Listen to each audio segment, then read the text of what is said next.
അടിത്തറയില്ലാത്ത ലോകത്തിലെ ഏറ്റവും ശക്തമായ സ്ഫോടക വസ്തു വികസിപ്പിച്ച ഇന്ത്യ പ്രതിരോധ ഉൽപാദന മേഖലയിൽ ഭാരതത്തിന്റെ സുപ്രധാന ചുവടുവയ്പായി മാറുകയാണിത്.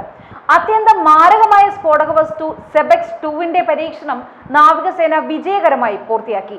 നാഗ്പൂരിലെ MS ഇക്കണോമിക്സ് എക്സ്പ്ലോസീവ്സ് ലിമിറ്റഡ് ആണ് സെബെക്സ് 2 വികസിപ്പിച്ചത്. TNT എന്ന അളവുകോലിന്റെ അടിസ്ഥാനത്തിലാണ് സ്ഫോടക വസ്തുവിന്റെ പ്രഹരശേഷി വിലയിരുത്തുന്നത്.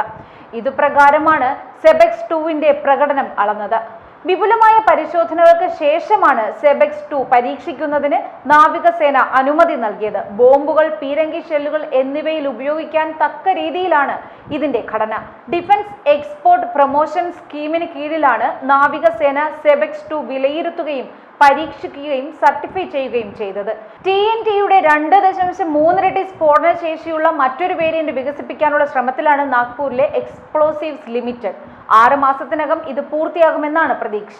കമ്പനിയുടെ ആദ്യത്തെ തെർമോബോറിക് സ്ഫോടക വസ്തു സിഡ്ബെക്സ് 1 നാവികസേന അടുത്തിടെ പരീക്ഷിച്ചിരുന്നു. തീവ്രമായ ചൂട് ഉൽപ്പാദിപ്പിക്കുകയും നീണ്ട സ്ഫോടനം ഉണ്ടാക്കുകയും ചെയ്യുന്നു. ഇത് ശത്രു ബങ്കറുകൾ, തുരങ്കങ്ങൾ എന്നിവ നശിപ്പിക്കാൻ സഹായിക്കും. അടുത്തിടെ നാവികസേന സാക്ഷ്യപ്പെടുത്തിയ 3ാമത്തെ സ്ഫോടക വസ്തു സിമെക്സ് 4 ആണ്. ഇത് സാധാരണ സ്ഫോടക വസ്തുക്കളേക്കാൾ സുരക്ഷിതമായി സൂക്ഷിക്കാനും കൊണ്ടുപോകാനും കൈകാര്യം ചെയ്യുന്നതിനും സാധിക്കും.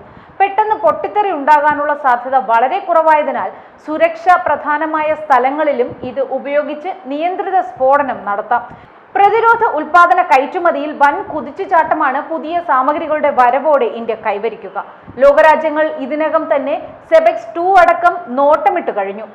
ഒരു കാലത്ത് ആയുധങ്ങളും പ്രതിരോധ സാമഗ്രികളും ഇറക്കുമതി ചെയ്തിരുന്ന ഇന്ത്യ പ്രതിരോധ കയറ്റുമതിയിൽ കുതിച്ചുയർന്നത് കൃത്യമായ ആസൂത്രണത്തിന്റെയും ഫലമായാണ്.